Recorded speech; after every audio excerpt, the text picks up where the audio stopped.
Hi everyone, welcome to this week's Friday Friendly. This is when we talk about votes at 16. Thank you all for joining us. So as you may or may not know, young people from 16 can now vote in the Senedd election. So we just kind of want to bring this together a little bit to go through what that means, what your rights are, how you vote, anything like that. So it is a little bit interactive. We do want your Q&As and they all are anonymous. So please use the drop section and we'll answer as many as we can. If there's any we can't answer, we will go away, research it and come back to you at a later date. If there's any sort of connection issues with you guys watching it, please just pause the live for about 10 seconds, let it reload and buffer. If it still doesn't work, leave and come back. But please make sure you ask your questions in the box first so we know they are being answered. As well as that, please don't forget to follow us on Instagram, Twitter, Facebook, anything like that to keep up to date and see all the other stuff we're doing while in lockdown and when we eventually come out of lockdown. So I will pass over to Josh, who's going to sort of run through the PowerPoint, and we've also got Darryl, who is our guy in the know for today. So hopefully they'll answer a few of your questions. Enjoy, guys. Brill, like Abby said, thanks everyone for joining us. We hope this will be a really useful session. So please ask as many questions as you want. We appreciate that you guys haven't been in kind of physical school for a while, so some of the stuff around this might not have been covered, so this is your opportunity to find out as much as you want to. Prior to today's session, we spoke to quite a few young people and got some feedback on kind of what they think you guys would like to know if you're 16 and 17 and ready to vote for the first time, or even if you're younger than 16 and you won't be able to vote till the next one, but you just want to kind of find out what it's all about. So hopefully we'll kind of cover everything that we need to. So as Abby mentioned, let me try and click through my slides. This is us, who's going to be with you today. So Abby, myself, I'm Josh and Darryl. This video will be recorded as well, so if anyone can't attend and you think that they might like to or they might benefit from seeing it, then the video link will be made available after the session for anyone to be able to pick up and see. The way that we have kind of structured this, if you like, is we've put some slides in the background to kind of direct the conversation. Abby mentioned a lot of the themes at the start and the kind of things that we'd be discussing in the session. So it's kind of going to be a discussion between the three of us and then taking on board any comments that you guys put in the chat box. So yeah, hopefully it'll be really useful. So we've kind of structured it a little bit about to kind of find out what, set the scene, find out what the Senedd is, what the Welsh Parliament is, how it differs to the UK Parliament, what parties are, and then we kind of move on then into kind of legislation and how to vote, registering to vote, all those kinds of things. So that's kind of what we'll be covering this session. So on to the first one, or the first slide. This is about what the Welsh Parliament is. So you might have heard over the years there being kind of different terms for it. So the Welsh Assembly, the Welsh Parliament, the Senedd. So we're going to try and kind of explain what all that means now. So you can see from the slide that the Welsh Parliament is democratically elected. So that means that, well, we live in a democracy, which means that people can have their vote and have their say, and then the will of the people, if you like, kind of dictates traffic. So most recently you'll know that UK-wide there was a referendum which kind of meant that there was like a public vote, and it meant that the UK left Europe. Okay, so that's an example of democracy. So the Welsh Parliament is democratically elected, so people vote, and it represents the interests of Wales and its people. So we'll go on shortly to kind of look at the existing Welsh Parliament, and that is a group of 60 people that have been elected in historically. So that will obviously change now from the next election in May the 7th, Thursday, May the 7th. So it's elected by us, the people, and obviously you can elect or you can vote to elect in people that you like from the age of 16 now, which is brilliant.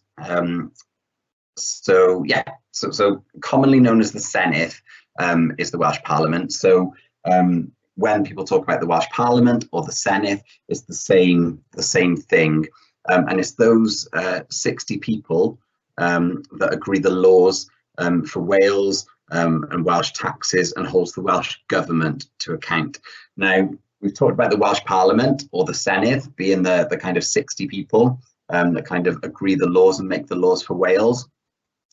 The Welsh government is people employed to carry out those laws and develop any work around those.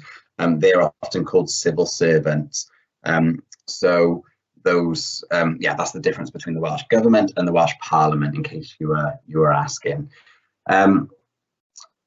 Moving on then, the difference between the Welsh Parliament and the Welsh government, I might have covered some of this, is that the Parliament, or the Senedd, includes all 60 members from various different political parties.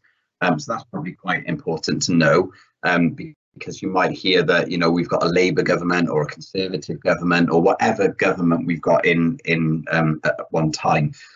So you might think that all of the members are from that particular party, but actually the members of the Senedd are made up of lots of different political parties. So we'll go on to look at that in a little bit. So it means that the voices of lots of different political parties are heard and considered in making the laws that are created by the Welsh Parliament. Okay, so the Welsh government only includes some MS, right? So we're starting to use some terminology now. So MS means member of the Senedd, as you can see from the top line. So we've shortened it a few times during this kind of session. So if you see MS, that means members of the Senedd. Okay, so the Welsh government only includes some members of the Senedd, usually but not always from the largest political party. Okay, has anyone else got anything they want to say at that point? Any clarifications or anything? No. Okie doke. So we'll move on now. Hopefully that's kind of clarified it a little bit. But again, if there's any questions or anything you don't understand, then check it in the chat box. So this is I don't know, Dad, if this building's got a name. I always used to think that this was called the Senedd. So when we used to run trips for Monmouthshire's Youth Council, E2C, we would take young people to the Senedd. So I always thought the Senedd was the name of the actual building, like the Houses of Commons or the House of Parliament or something like that. But obviously in the last couple of slides we've looked at it, and the Senedd is the Welsh Parliament, which is the people that make the laws. So has this got a name? Does anyone know? I probably should know. It's called the Senedd. It is called the Senedd. Yeah. Brilliant. So the building is the Senedd, and the 60 people in the building who make up the Welsh Parliament are also called the Senedd. I don't know what that translates to. I can have a little look on my phone, or someone else can have a little look on it. When you say Senedd Cymru, it means Welsh Parliament. Oh, there we go. It's funny because I've never heard it called like the Senedd Cymraeg or anything like that. You might hear it called Senedd Cymru, but it's only been a recent term that's recently been added. Right, fair enough. That makes sense. Because so this is where Welsh Assembly. Sorry. Yes, no, that's fine. So this building, you can see it if you go down to Cardiff Bay. It's next to the Roald Dahl Platz, just overlooking the water. So you know, lots of people normally sit out there. Not at the moment because we're locked down in alert level 4. But you know, in different times, you can just kind of go down there and eat your chips and whatever outside. Okay, so inside the building. This you can see on the right, the council chamber. And I mentioned earlier that there are 60 members of the Senedd, or the Welsh Parliament, and on the left you can see the breakdown. Now you'll probably know Mark Drakeford, who is the First Minister for Wales. So he is like the Welsh equivalent, if you like, to Boris Johnson. So he is the kind of well, we go on to kind of talk about what his role is, but he's the First Minister for Wales.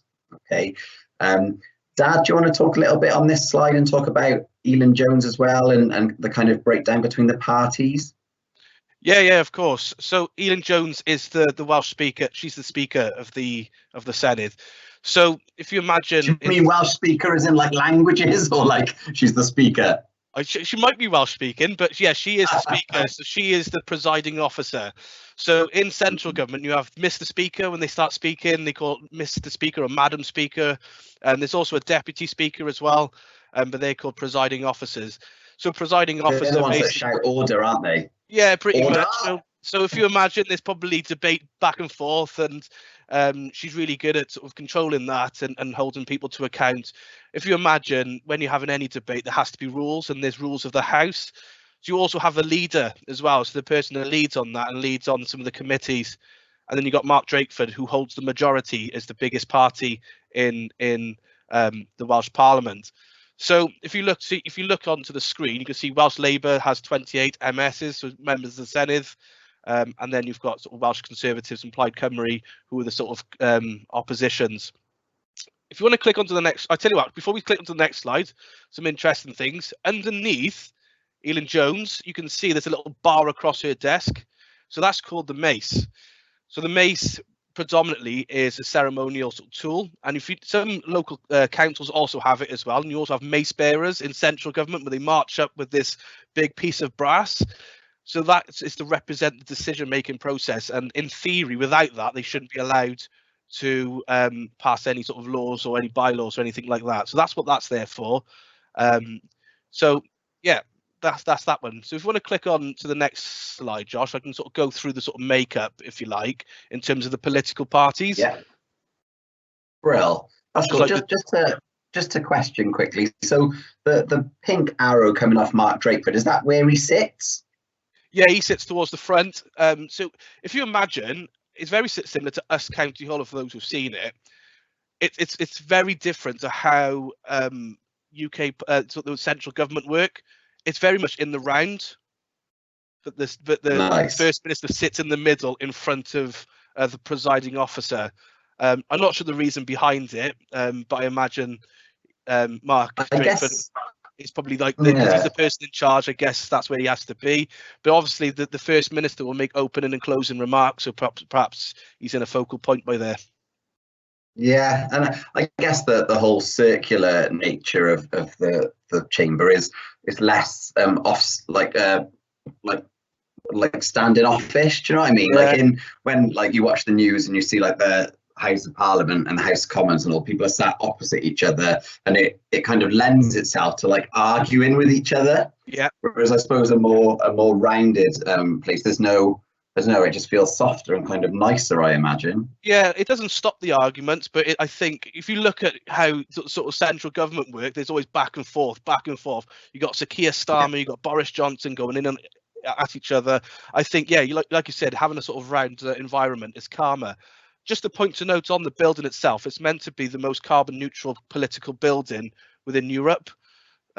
So that's just something to add. Apparently, the way it's been designed, the heating comes from the roof and it sort of comes down. So yeah, that's a bit of interesting information there. And also, you can see at the top, there's a viewing gallery, which anyone can go and view. And you get a lot of people who work for sort of governments or local authorities might go and visit if there's something that's interests them. So like rural affairs could be something to do with in Monmouthshire, for example, or Pembrokeshire, which are predominantly rural. And city region deals for like Newport and Cardiff. Just to jump in, we've had a question, but I know we are addressing this after. So the question is, how can I find out if I'm registered to vote or not? We will be talking about that a little bit on. There's a PowerPoint. But if you want to know straight away, if you head on to our Instagram @mon_connect, there is a series of photos, step by step, how to check. Just click onto the website, but we will come on to that later. Thanks, Ab. Yeah, we will cover kind of all of that a bit later on. We'll get there. I don't think it's too far away, so don't panic.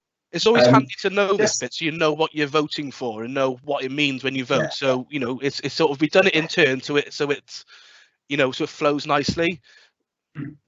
Another bit about the building, Dad, and I was gutted about this, was James Bond films. The producers were kind of looking, like when you make a film, you have like location scouts, and one of the location scouts wanted to film in the Senedd building for part of the next James Bond film. and I believe it went to a vote, and it was voted not to. So I was gutted because I thought that would have put like Cardiff and Wales like on the international map or whatever. So the James Bond film that's coming out now has been pushed back about 17 times, but I believe there's an actual release date now, and that could have had the Senedd in. So if you see like a political building in there, just watch it and think, oh, that could have been done in Cardiff. Always handy to know. Yeah, really relevant to this conversation. You can see how much I can add to it. Definitely, definitely. With regard to the list on the left, Darby, I'd never heard of the Abolish the Welsh Assembly Party prior to us putting this together. So that one, I tell you what, we'll go through the slides. But in summary, the Abolish the Welsh Party is a single issue party. So as it says, the Abolish the Welsh Assembly, their whole purpose is to not have devolved issues and to have central government to take control. So I tell you what, if we go through the next few slides, we'll go through the different political parties and how government in Wales is formed and how it works. If Josh has got control. Josh is like the DJ, but for PowerPoint. I am. I feel like I should have put headphones on and been spinning some beats. Yeah, that's definitely missing. So if we look at, we all know Mark Drakeford. We see him quite regularly making press announcements around COVID-19.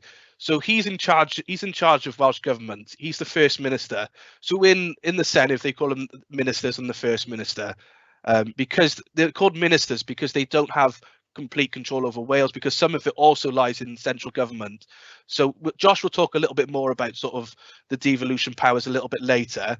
So Mark Drakeford his party is the Labour Party, and they hold the majority. So they won the election. They won the most amount of seats. And underneath that person then is almost like the second, the person who came second in the race. So that was Andrew R.T. Davies. Now he's recently been reappointed as the leader of the Conservative Party. And there was some bits in the news around the sort of Tory leadership because some issues are happening. So Andrew R.T. Davies took back control of the Conservative Party. So the Conservative Party are the opposition. So Andrew R.T. Davies is the leader of the opposition. So he holds the most amount of seats. So if you ever heard the leader of the opposition, that's what they're called when they're in the Senedd. Do we know why Conservatives are shortened to Tories? Because like in my head, like Tory is short for like conservatory, as in like the glass thing you have on the back of your house. I don't understand how Tory is short for Conservative. I can't remember, if I'm completely honest with you. I can always sort of add it into the post maybe later on, but I can't remember why it was shortened. But there was a really simple reason, and I've completely washed over my head. But yeah, if you hear Tory and Conservative, it's very much the same party. So if we click again, so these are the main parties, and then you got Plaid Cymru, almost like your third. So they had, I think, a seat or two below the Conservatives, the Tory party. So Plaid Cymru, Adam Price is the person who's in charge. Formerly it was Leanne Woods. I met Leanne Woods, she's a very lovely lady. So yeah, I've met Adam Price. He's quite nice too. Oh, there we are. Then we're all very much in touch. Yeah. So with Plaid Cymru, they're traditionally just for Wales. They have got MPs also, so they've got members of the Parliament, so ones to go to central government to represent Wales. But solely they're to do with sort of the devolved administration. They're for devolved administrations. That's what they want. They want Wales to be seen as its own country and have its own sort of independence. Whereas you got UKIP, Neil Hamilton, another member of the Senedd, they're more concerned around sort of the Brexit and the sort of trade agreements that was made between central government. And they would also prefer not to have devolution of powers. So I hope that makes sense. That's just a rough overview. In my view, what should happen if you're thinking about voting is when they release manifestos, and they will release young person friendly versions in the future, is to have a look and think what's best for you. Josh, did you have a question? No, it's all right. I was I just googled it because like I know him from like reality TV, so I was like, oh, if they just got any person like heading up UKIP now, like Donald Trump used to head up the ones in America, But I've just Googled, and like that is his actual job. Like, he's a politician first. That's his long-standing education, and then he had a couple of years off, I guess, and did some reality TV, and now he's back in the saddle in the politics world. There we are. I think people are always connected to politics, you know, regardless if you're a voter or non-voter. There's always a political pull. Okay, if we go further on to the next slide. There's a bit of a question, Dar. I know we chatted about it earlier, but it's worth again. So can an elected member of the Senedd sort of change their political views? I know you said something about you voted a member and not the party or something like that, but do you want to just chat about that a little bit as to what that means? Yeah, so in theory, yes, you can. There's nothing that says you can't, and it has happened in central government. So I think, I don't know if any of you hear the name Chuka Ramana. He was in the Labour Party, then left to become made his own party, so he was almost seen as an independent, then left again to join the Liberal Democrats. So yeah, he's done that 3 times in a term. So yes, you can. However, what's a term, Dar? So a term is your time in office. It's your time as a member of the Senedd. It's a time of, if you're an MP. So that's your time as being elected. So is that the term between 2 elections? So for example, now we've got this election on the 7th of May. Is the term the date, you know, the time between the 7th of May this year and the next election in however long that'll be? I haven't said how that's long a term. So that's got a slide on it later. Yeah, right, so that's a term that you do things in terms. You'll have a term of this, you'll have a term of that. So we have a term at the moment of a Labour government in Wales, and at the moment we got a term of Conservatives in central government with Boris Johnson as the Prime Minister. So they serve a term, almost like a tenure. So the guy that you just mentioned then, he, during his term, he changed parties 3 times in that time period. Yeah, and it was highly, at the time, very much criticised, and people called, so the opposition called for by-elections to say, well, actually, you've left the party. People were voting for that party, but his response is, I'm still representing my constituents, and I should still remain as that voice. And they elected him again straight on the last election. So, you know, he was a popular person, so they can do it. I just think it's widely not accepted in the political world. But as we said, we vote for the person, not the party in reality. So every person that's standing for election then, so you're voting for the person, but every person has an affiliation with one of the parties that we've just looked at a couple of them of. Is that right? Yeah, they become a member of that party, and that party will put them up for to become the MP, so or the member of the Senedd. So you can't just say I'm gonna run for an MP for the Labour Party. You have to be part of the Labour Party. You have to be a member, and then they have to select you to represent that party in the election. Does that make sense? Yeah, I think so. It's probably about to get. I tell you what, there's a few questions coming in. If I quickly go through this next bit, and I'll answer some more questions very quickly. So it's just going to get a little bit more. Go back to the last slide, Josh. Sorry. That's okay. So just 2 more parties to go through. But the one part I want to really highlight, which is very much something that we should sort of highlight, because it's the party that sort of represents youth work. And I'll go for that in a little bit now. So the Welsh Liberal Democrats, Jane Dodds is an MP, so she's not actually part of Welsh Parliament. But she's in charge of the Liberal Democrats. Okay, so the member of the Senedd, who is part of the Liberal Democrats, is Kirsty Williams, and Kirsty Williams is the minister in charge of education, and youth work comes under education. So she represents us. So she's our minister, if you like. So it could be a little bit confusing because there's only one Liberal Democrat in Wales elected as a member of the Senedd. However, the Liberal Democrats is a UK-wide party, and Jane Dodds is in charge of that party. So, yeah, whereas Sir Keir Starmer is in charge of Labour for the whole of the UK. Do you see what I'm saying? Yeah.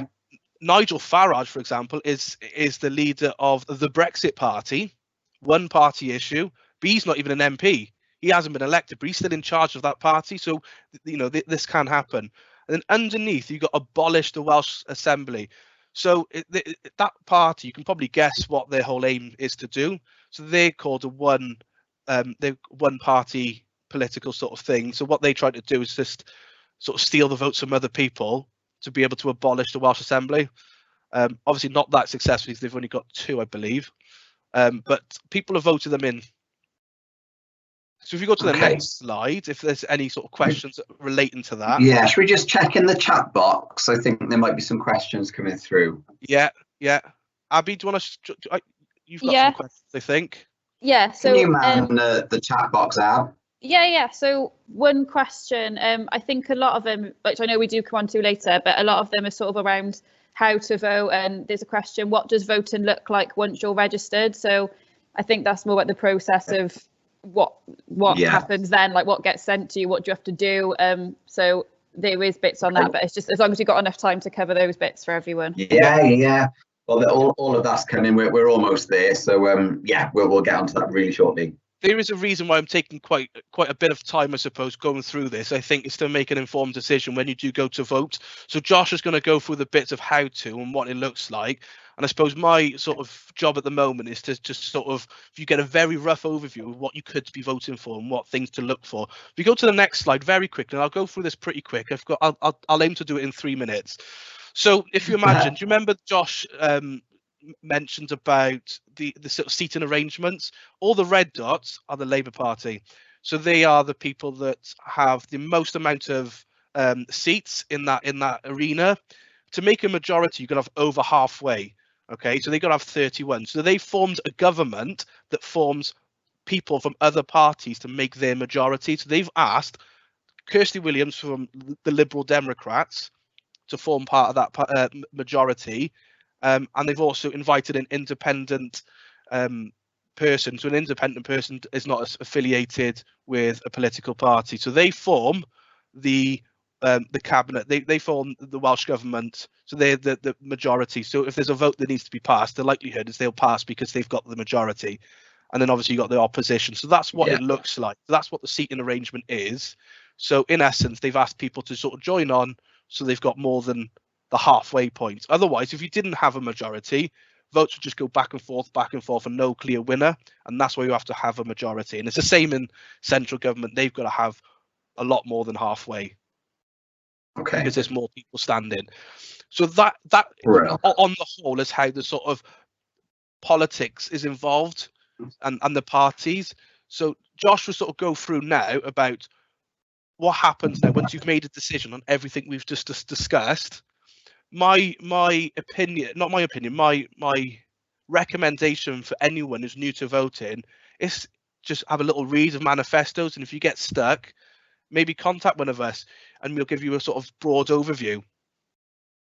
Yeah, so we've got the digital support form. So if you don't have any contact details for a youth worker, you can submit your questions and stuff on the digital support form, and someone will get back to you sort of ASAP. Brill. Okay, let's move on to the next one. Oh, sorry. So in terms of Mark Drakeford then, and being the First Minister of Wales, he's responsible for leading the Welsh Government in creating new laws and policies. Okay, so they represent Wales in discussions with meetings and other political leaders in the UK and abroad. So you've probably seen on the news around all the COVID stuff that Mark Drakeford speaks to Nicola Sturgeon up in Scotland, and obviously Boris Johnson's representatives in England, and the same for Northern Ireland. So that's kind of what he's there to do. He's the the peer head of the Welsh politics. So examples of some of the laws that have been passed sort of more recently, the smoking ban. So prior to that coming in, you were able to smoke in restaurants and pubs, free bus pass for over 60s. You can probably remember a couple of years ago the 5p plastic bags coming in now when you go to Tesco or Asda or wherever you do your shopping. Presumed consent for organ donation. So they've changed the law, so you have to opt out now if you don't want to give your organs, donate your organs when you die. Prior to that law being passed, you had to opt in and say, yes, I would like to donate my organs. But now there's presumed consent, which means that they just assume that everyone is going to give their organs. So you have to opt out of that. Free prescriptions in Wales are something you don't get in England. And also the Children's Commissioner for Wales. So that was the first post of its sort. And the Children's Commissioner for Wales is to make sure that the views of all children and young people are kind of represented, make sure that they all receive their rights under the UNCRC, the United Nations Convention on the Rights of the Child, and to hold the government accountable for every piece of legislation they pass, and make sure that it has been looked at through the lens of young people's rights. So there's some examples. Upcoming, if I just talk quickly about the two on the right. So in 2022, a law is about to go through that will mean that parents and carers cannot smack or hit their children. And the one underneath is about animals being used in the circus. So you're not allowed to use wild animals in the circus kind of anymore. So, and the one on the left, I'm not too sure what that is. I can't see my notes on that one. So yeah, so there's some recent examples. So these are all things that are specific to Wales that the Welsh Parliament have kind of agreed and passed the laws on. Okay, so you can see some of the stuff in action. Just very broadly and relatively quickly, I'll smash through this next bit. These are some broad areas of legislation that is looked at between the UK government, headed up by Boris Johnson, and the Welsh Parliament, Senedd, currently headed up by Mark Drakeford.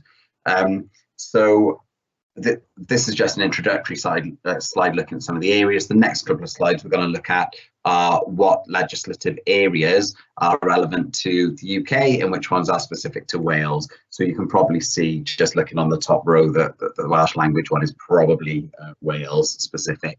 So yeah, so at the UK Parliament level, these are some of the legislative areas.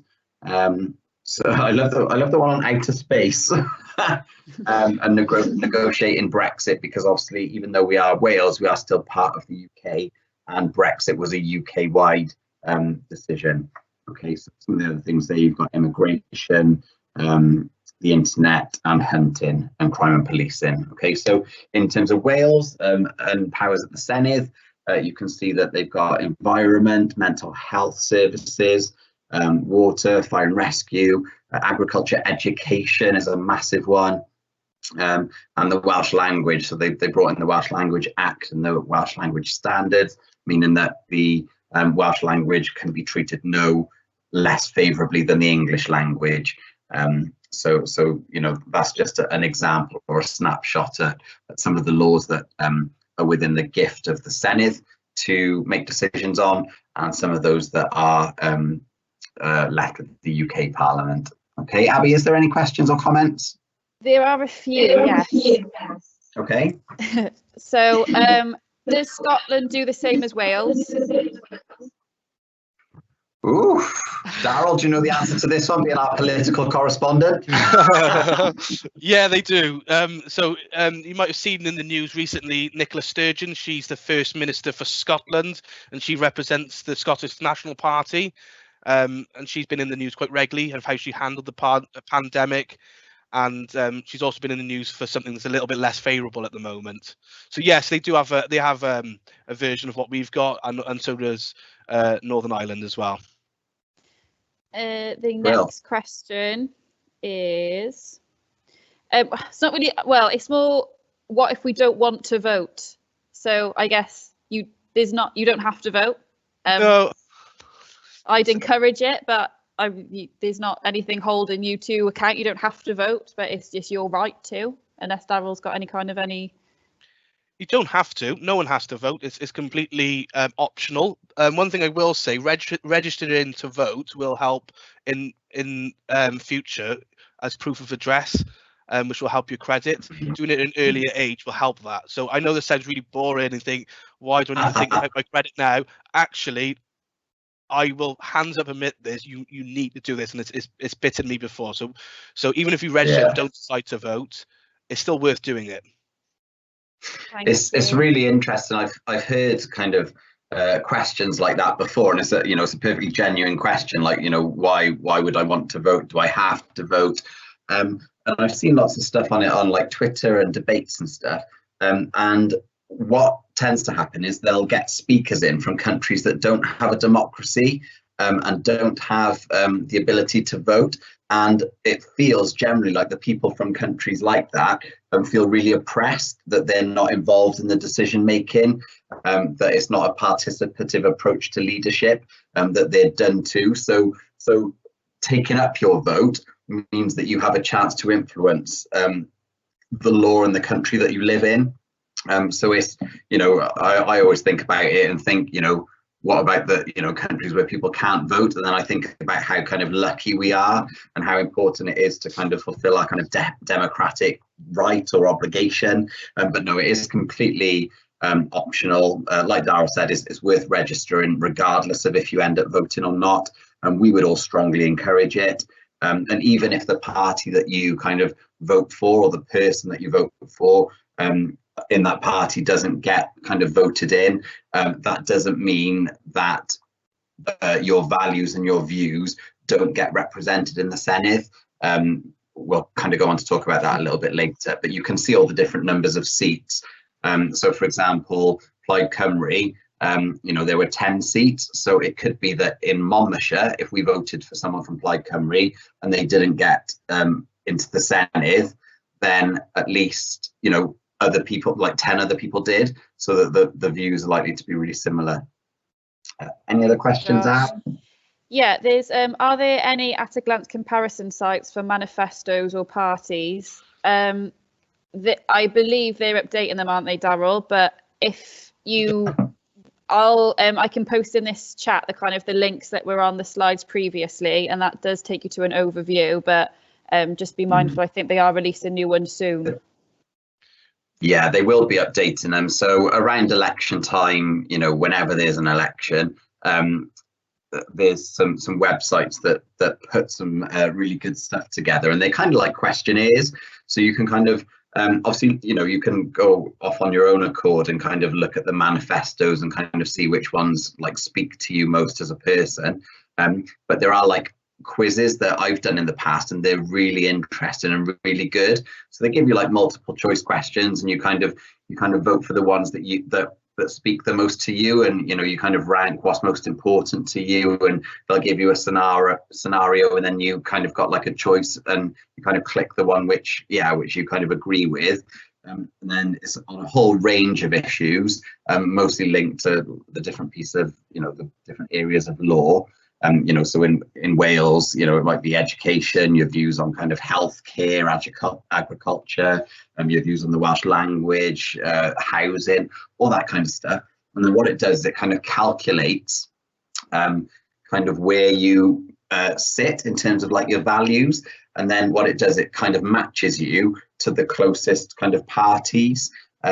So, that's a really useful activity to do, and I still do it now.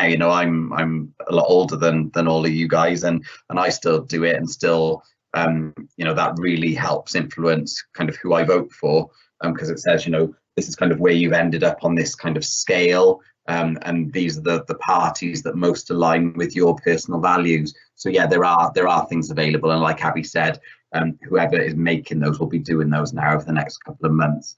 But yeah, when we get the links to them, we can share them. Thank you, Josh. So another question is, what laws apply for rights when you turn 18? I'm guessing that means in terms of what are you allowed to vote for at 18 as opposed to 16 is what I'm assuming. If whoever asked that, if I've worded that wrong, please say, but I'm assuming that's what it means. So 16 and 17-year-olds can vote for absolutely everything that anyone over 18 can. So that they are literally just lowering the age to vote. So 16 and 17-year-olds can vote for absolutely everything that adults can vote for now. So there's no difference. You're not only allowed to vote on things to do with education or whatever. You're allowed to vote for take part fully. Just a point of clarity on that one very quickly is in Wales you can, but not central governments. You can't vote for your MP in the central government elections unless you are over 18 or over.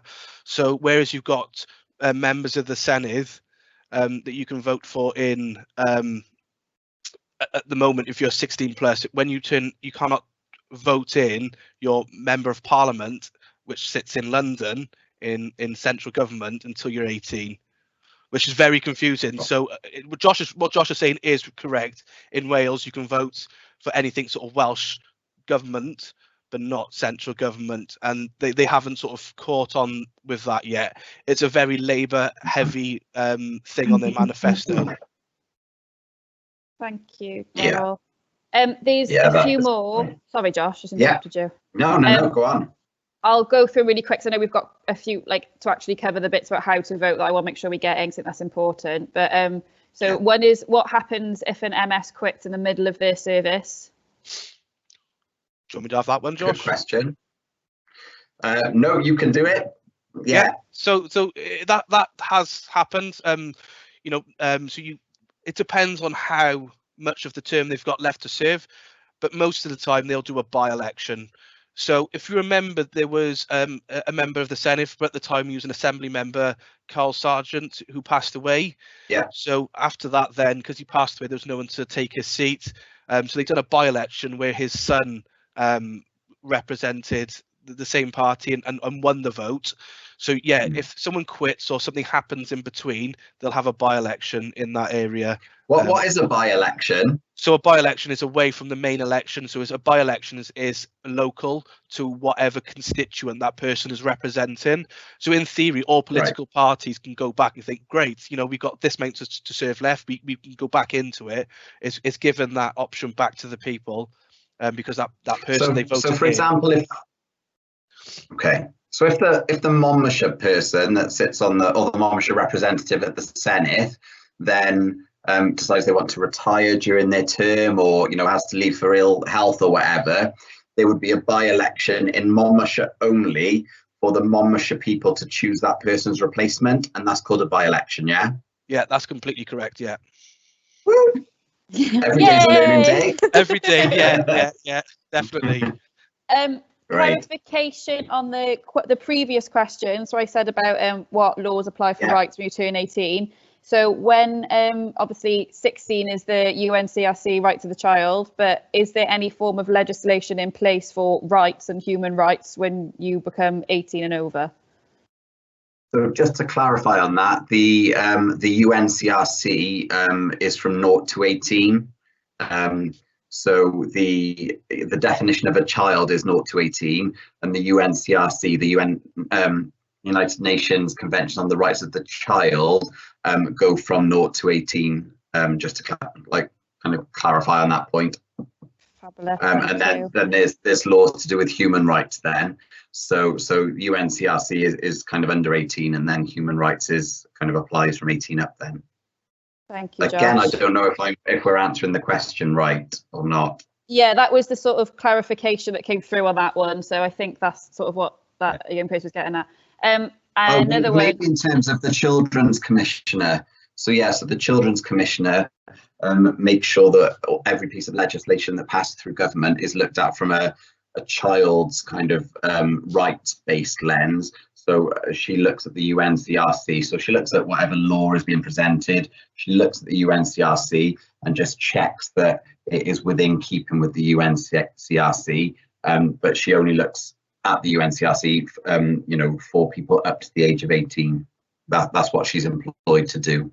So I don't know if there's there isn't like an adults kind of commissioner for Wales who kind of looks at laws from like a human rights point of view.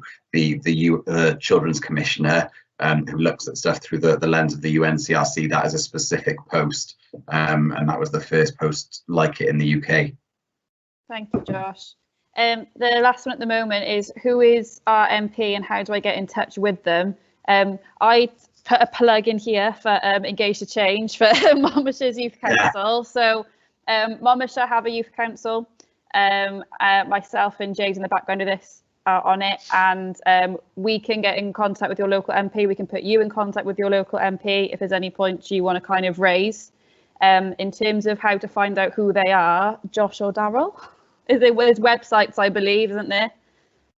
Yeah, it's pretty simple to do. You can literally put in Monmouthshire MP or Monmouthshire member of the Senedd, and it will come up. So in Monmouthshire, Josh, are you going to touch upon that? I don't want to steal your thunder.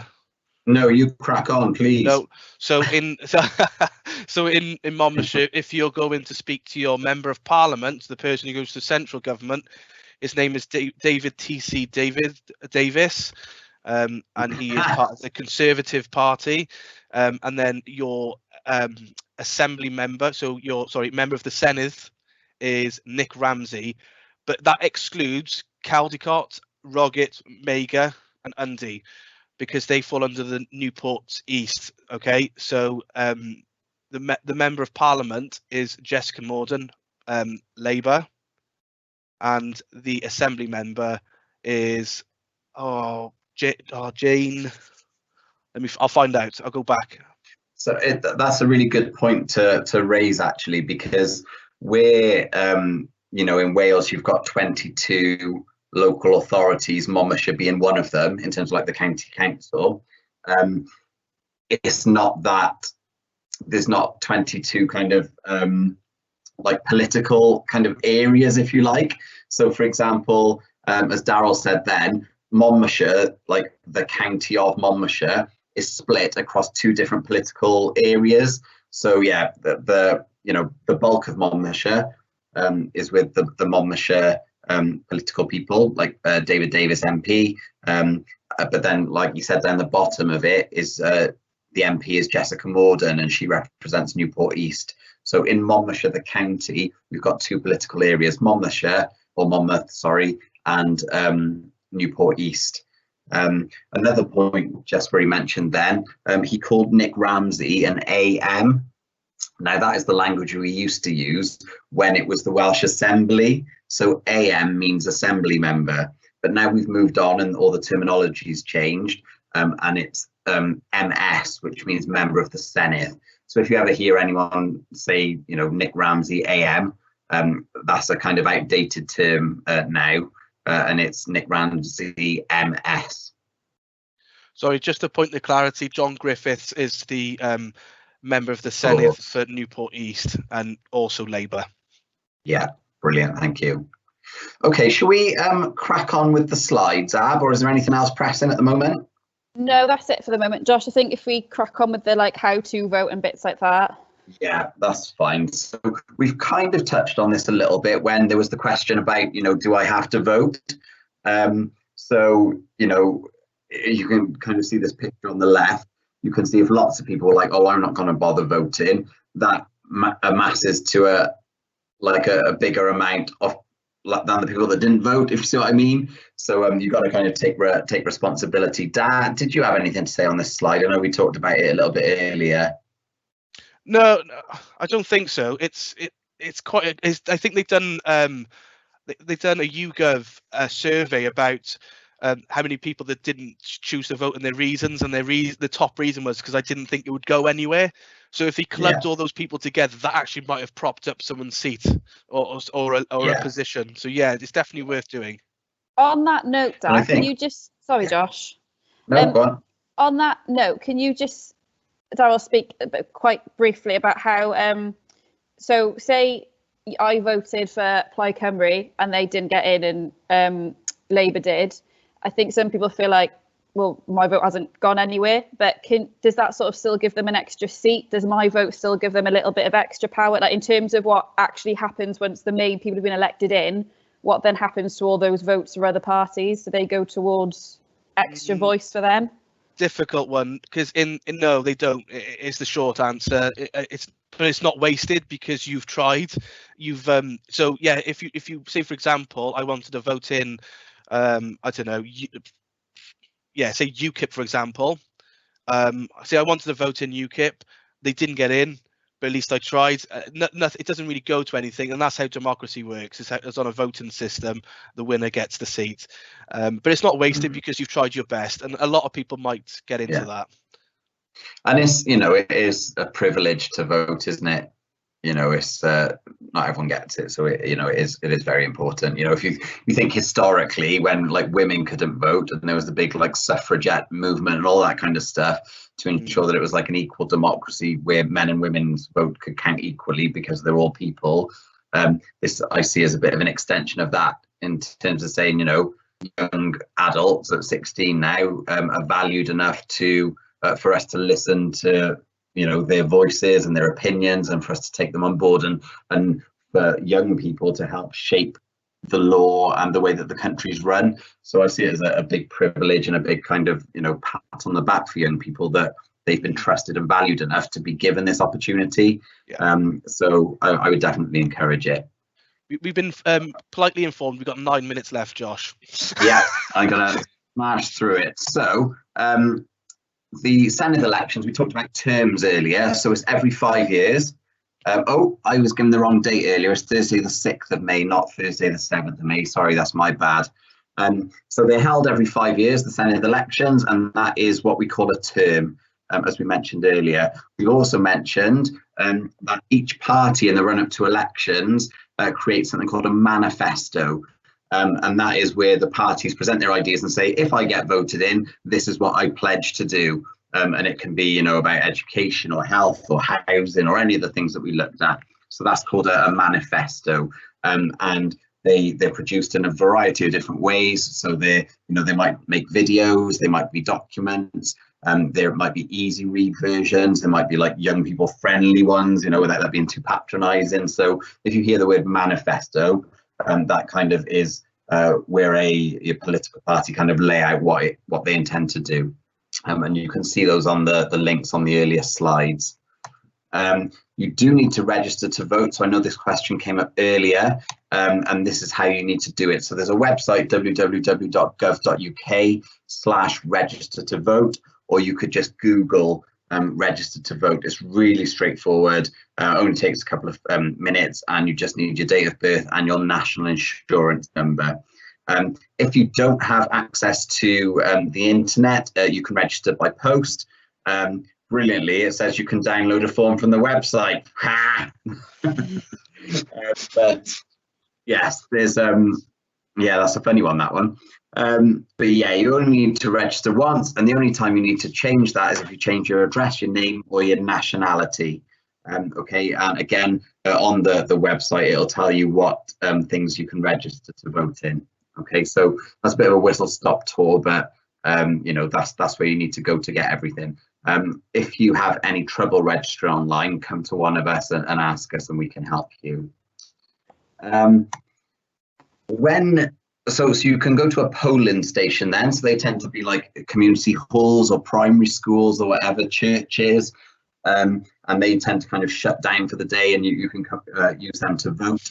But there's two other ways. So as well as physically going to the polling station and voting, you can vote by post, or you can ask someone that you trust to vote on your behalf, and that's called voting by proxy. Okay, so prior to the election or the polling day, voters receive a poll card if they register to vote. So that's what you need to register to vote to receive your poll card.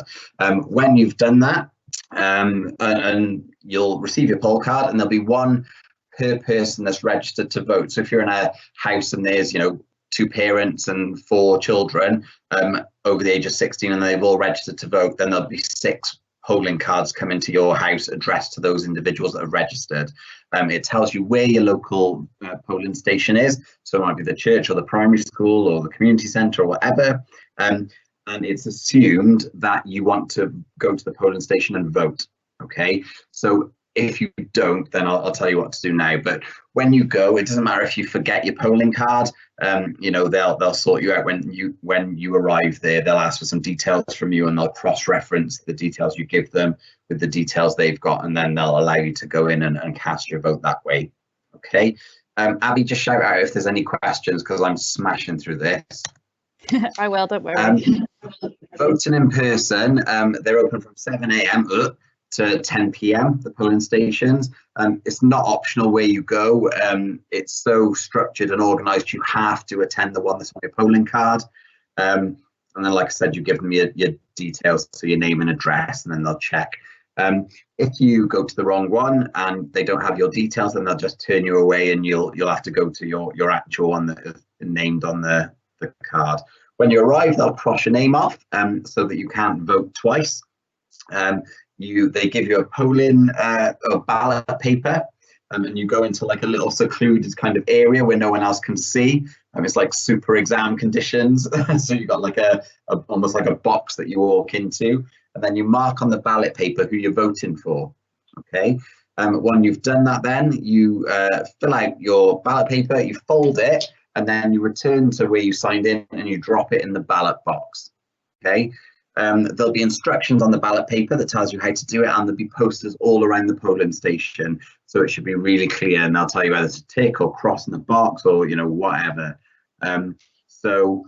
If you need a new ballot paper because you made a mistake, then they can give you a fresh one, as long as you haven't already put your ballot paper in the box, because again, that would be voting twice.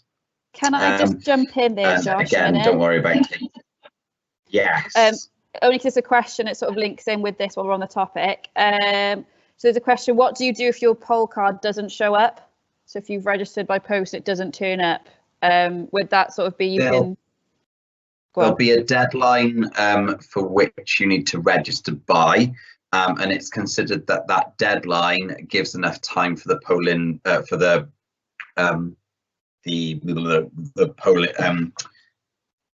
polling cards to arrive. Sorry. Wow, thank you. If they don't, you could go to your local polling station if you know, and your details would still be on there, because like I said, you don't need to take your ballot your polling card. You don't need to take that to the polling station. So it could be that if you've registered, they'll have all your details on record at your local polling station. So it almost doesn't matter whether your card doesn't arrive. You just need to know where your local polling station is. So, you could speak to other people in your household or your neighbours and say, where are they voting to? So if you turn up where they are, then your name is likely to be on the list. Thank you. There's a question about how can we get a copy of the slides? So if anyone wants the slides, I can email them, or however. I'm not sure how we get it. Well, hopefully this video and live workshop Q&A thing is going to be posted on our online channels, so you can watch it back. But yeah, if you want a copy, just put it in the support form box or anything like that, and one of us will be able to help you out. If you've got any more questions or anything like that, please get in touch. Great, thank you. And yeah, the video link will be made available, so you can click through it at your own leisure, and just pause it on the slides if you want to get any particular web addresses or anything off there. Okay, while you're in the polling station, you're not allowed to take photos, and there might be people outside who belong to a political party, but they're not allowed to campaign. Okay, so that's an important thing. So they're not allowed to try and swing your vote while you turn up. So it should be a relatively safe situation. Voting by post, if you can't get to the polling station on polling day because you're in work, or you're on holiday, or you're visiting a relative, so you're not in the same place where you would normally be, you can apply for a postal vote. Okay, so you've got to do that before the 20th of April, but the sooner the better, so you can do it now. You can go to the website, the Electoral Commission website, and download a postal vote, or contact Monmouthshire County Council, but it's easier to get it off the Electoral Commission website. And then you'll be sent a voting pack, and then just follow the instructions. So it's kind of like exactly the same. So you get a ballot card, polling card, you kind of follow the instructions to fill out who you're voting for. They'll tell you how to kind of fold it up and put it in the envelope and return. The address is on the envelope, and then you just kind of send it off, and then the council count it then. So that's voting by post. It can be sent wherever you want it to in terms of you receiving it, and they're usually sent about a week before the polling day. Okay, and if you've done your postal vote, you can't then turn up at a polling station and try and have another vote. So I don't know if I emphasized it enough, but you can only vote like one time. So if you run out of time to post your vote, it can be returned to a polling station the same day.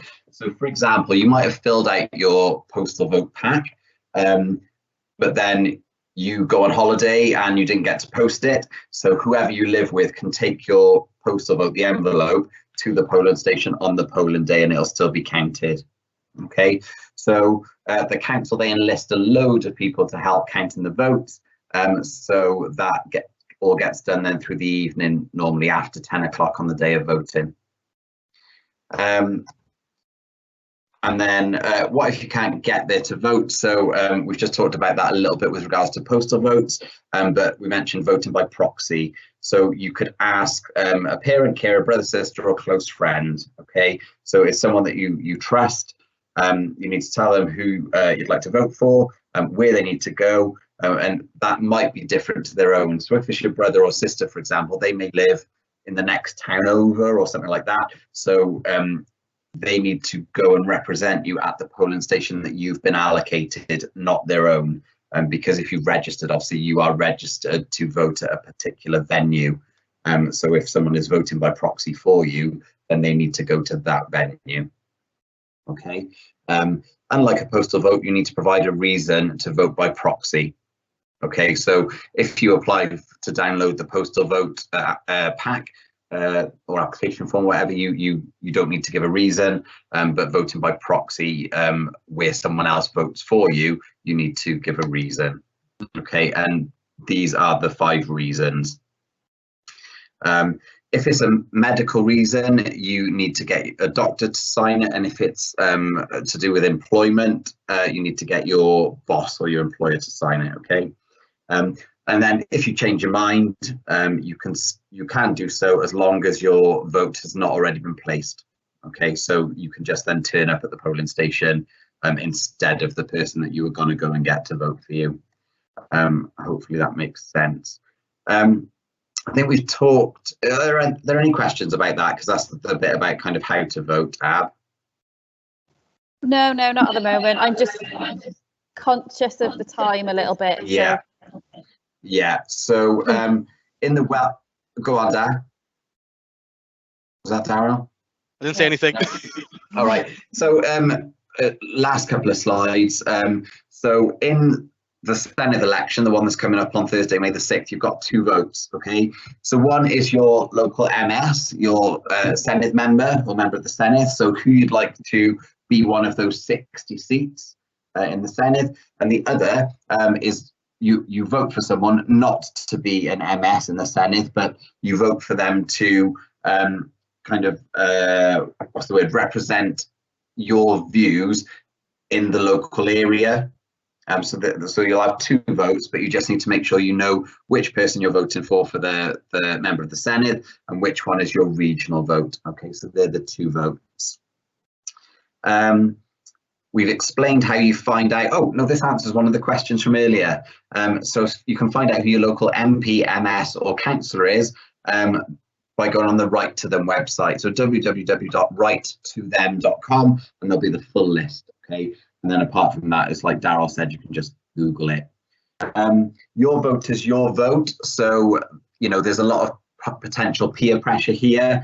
You know, we talked about Tories earlier. So some people might say, well, you're not a Tory, are you?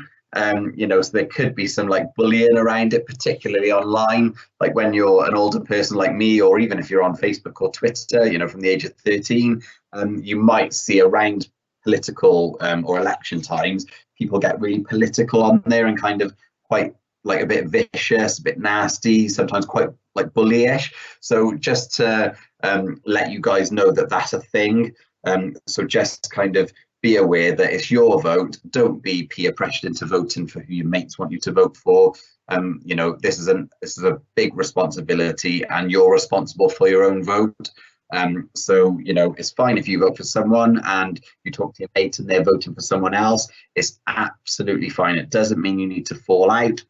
It doesn't mean that you can't be friends anymore because your political views are different, but just make sure that you're happy with your vote. So yeah, do your research, look at the manifestos, maybe do that quiz thing that we mentioned earlier when it comes out.